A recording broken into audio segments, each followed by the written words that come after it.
हमारा भौतिक एवं आध्यात्मिक जीवन में समन्वय ही होना है ऐसे। మన భౌతిక మరియు ఆధ్యాత్మిక జీవితంలో సమన్వయం ఉండాలి. ఒకే దానిలో లోతుగా కూరుకుపోకూడదు.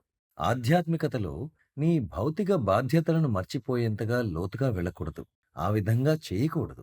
అలా చేస్తే పిల్లలకు ఫీజులు ఎవరు కడతారు? ఇంటి బాధ్యతలను ఎవరు తీసుకుంటారు? తల్లిదండ్రులకు సేవ ఎవరు చేస్తారు? అవన్నీ చేయవలసిందే.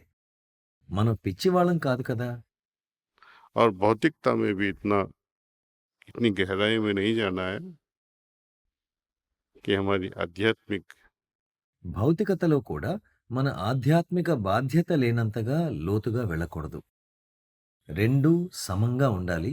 బ్యాలెన్స్‌డ్‌గా ఉండాలి. దీనినే సమతుల్య జీవనం అంటారు. మీకు నా వ్యక్తిగత కథ ఒకటి చెబుతాను.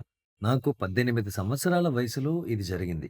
మామూలుగానే ఆ వయసులో ఏదో తెలియని ఆశయం ఉంటుంది కదా!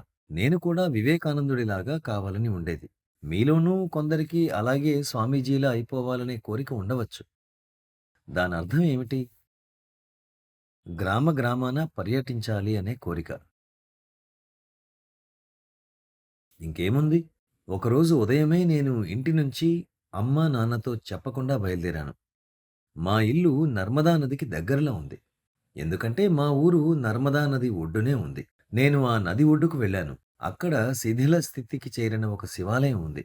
అక్కడ అఘోరా బాబా సన్యాసుల గుంపుతో కూర్చుని ఉన్నారు. నేను ప్రొద్దుటే వెళ్లి ఆయన్ని చూస్తూ ఉన్నాను. ఆయన కూడా ఈ మూర్ఖుడు ఎక్కడి నుంచి వచ్చాడో అన్నట్లుగా చూస్తూ ఉన్నారు.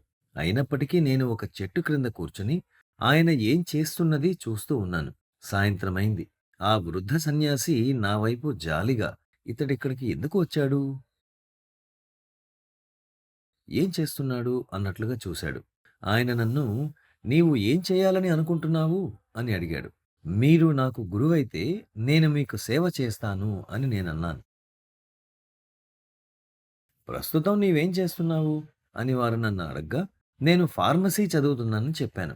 ఆయన నన్ను ఇంటికి వెళ్ళిపొమ్మని చెప్పారు. ఇంకా ఇలా అన్నారు. At that time I mean वो सन्यासी ఆ రోజుల్లో ఇప్పటిలా తారీఖులు వేసేవారు కాదు కాబట్టి, నా వయసు సుమారు 80, 82 ఉండవచ్చు. ఇప్పటి వరకు నాకు భగవంతుడికి సంబంధించిన ఎటువంటి అనుభూతి కలగలేదు.